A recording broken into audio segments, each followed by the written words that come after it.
mabait ka na person, very loving. Pwedeng invested ka sa connection mo sa person. May tower dito ah.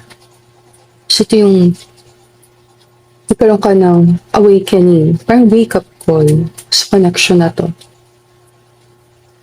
Tower is bigla ang pangyayari. Yung tipo akala mo maganda na yung nangyayari, papunta na kayo sa something na maganda, and then nag-tower. Feel mo lang nasira yung connection.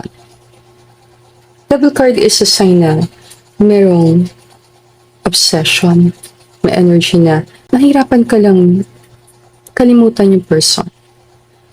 Kahit alam mo na mas makakabuti para sa'yo na mag-move on.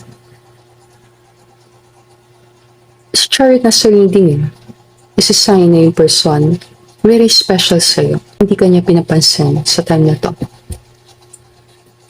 Hindi ka niya binibigyan ng attention na gusto mo. Tahimik ka lang pero sasaktan ka. Kung dumadaan ka sa mahirap na sitwasyon sa time na to, aware ang person, alam niya na mahirap ang pinagdadaanan mo. Lalo na kung kailangan mong mag-travel, kailangan mong pumunta sa malayo, kailangan mong umalis, kailangan mo siyang iwan. Alam na person na nahihirapan ka, mabigat sa loob mo na umalis. Napakita dito na yung person, nagigilty siya sa mga nangyari. And the full energies, new beginning. Gusto pa rin ng person magkaroon ng connection sa'yo. Matas ang pride niya, pero gusto niya pa rin. Sana naman di siya malate, no? Kasi parang paalis ka. Alam si The Fool sa ibang card. Pakita ko lang sa'yo ha. Kung ano itsura ni The Fool sa isang card.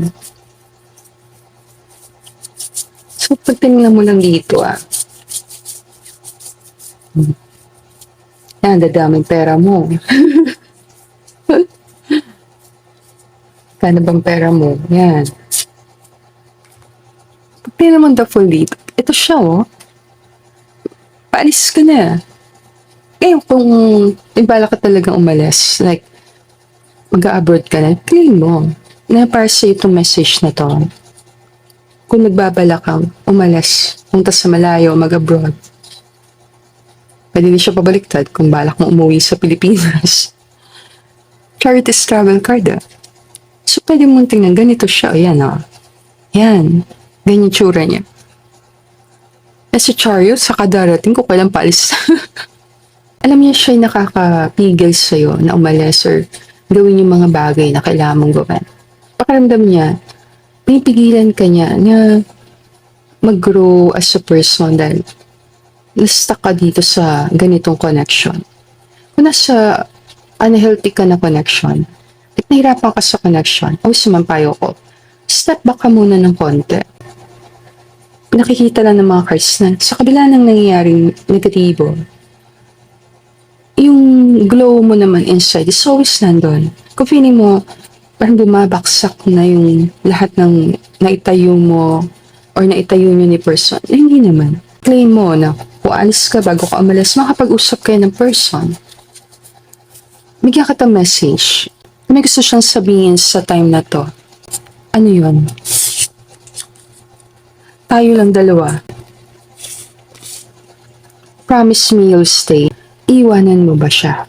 Hindi ko na yung person. Alam niya na kaya ka nagkakaganito kasi nag-promise ka sa sarili mo at some point na hindi mo siya iiwan.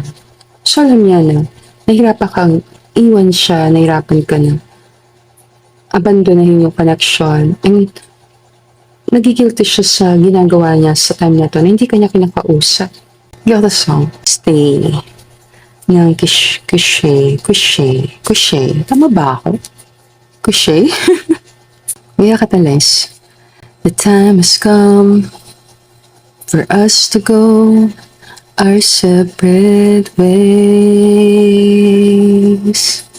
God forbid, but my mind is going crazy today.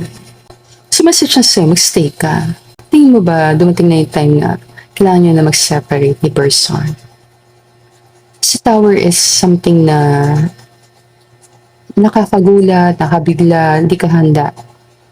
Kung dumadaan ka sa breakup, ngayon, then always naman, ang payo ko is, focus ka sa sarili mo. Take care of yourself. Yes. Kung nasa separation kayo ng person, kung magkaiwalay kayo ngayon, kung hindi ka nag-uusap ngayon, kung feeling mo distracted ang person, dami niyang ginagawa, iniisip, and wala sa yung focus niya, makakatulong sa'yo na mag-focus din muna sa sarili mong journey. Yes. Mag-focus sa journey mo sa time na to. And kung darating yung time, magkaroon kayo ng moment, mag-usap kayong dalawa, then mangyayari yun.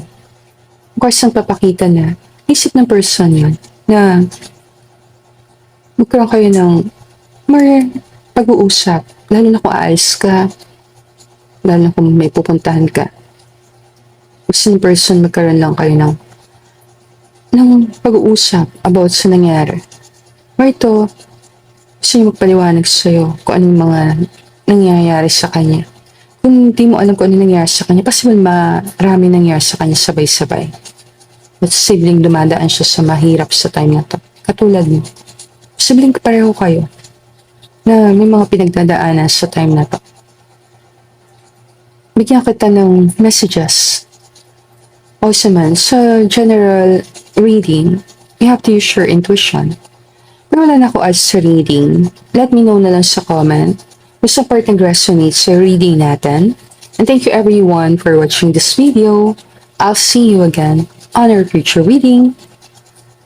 Namaste.